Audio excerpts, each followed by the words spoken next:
ప్రభు పేరిట అందరికి ప్రైజ్లాడండి. బాగున్నారండి అందరూ? యేసుక్రీస్తు వారి ఉన్నతమైన నామములో మీ అందరికీ శుభములు కలుగును గాక. ఈరోజు దేవుని వాక్యం ఆత్మరక్షణ. ఆత్మకి రక్షణ ఉందా? ఈ లోకంలో మనుషులు ఏం చూస్తారంటే ఆస్తిపాస్తులు ఉన్నాయా లేదా, బిల్డింగులు ఉన్నాయా లేదా, పొలాలు ఉన్నాయా లేదా, అందం ఉందా లేదా, ఉద్యోగం ఉందా లేదా, ఇవన్నీ చూస్తుంటారు. కానీ ఆత్మకి రక్షణ ఉందా లేదా అనేది చూసుకోరు. జీవగ్రంథంలో నా పేరు ఉందా లేదా అని చూసుకోరు. ఎందుకంటే ఇవన్నీ ఉన్నా కూడా ఉపయోగం లేదు. పుట్టిన ప్రతి ఒక్కరూ ఏదో ఒక రోజు కన్ను మూయాల్సిందే. కన్ను మూసిన తర్వాత ఎక్కడికి వెళ్తున్నాం?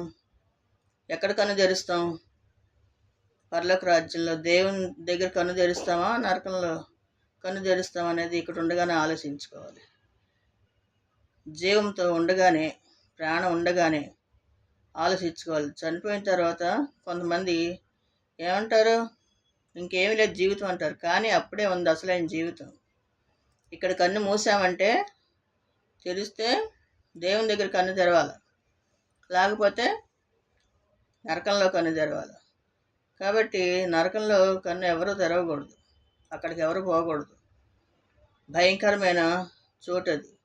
దేవుని రాజ్యంలో అయితే హ్యాపీగా ఉంటాం, అందుకని అక్కడే కన్ను తెరవాలి.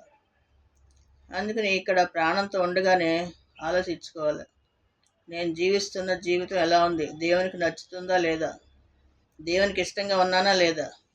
ఇక్కడ కన్ను మూసానంటే ఎక్కడ కన్ను తెరుస్తాను? యుగయుగాలు సంతోషమా, యుగయుగాలు మంటల్లో కాలుతాం అనేది ఉంటుందన్నమాట. అందుకని ఆ నరకంలోకి ఏ ఒక్కరూ కూడా పోకూడదు. అందరూ కూడా నిత్యరాజ్యంలో దేవుని దగ్గరే రావాలి, అక్కడే హ్యాపీగా ఉండాలి. అలా ఉండాలని చెప్పి ప్రతి ఒక్కరి గురించి ప్రార్థన చేయాలి. ఇంకా చాలామంది నమ్మని ప్రజలు ఉన్నారు కదా, ప్రభు అంటే తెలియని ప్రజలు, నమ్మని ప్రజలు ఉన్నారు. వాళ్ళకి అర్థమయ్యేలాగా చెప్పాలి. ఎందుకంటే మనం పొందిన మేలు వారు కూడా పొందాలని ఆశిస్తున్నాం. దేవునికి మహిమ కలుగును గాక. దేవుని కృప ఆమె అందరికీ తోడై ఉండును గాక. ఆమేన్.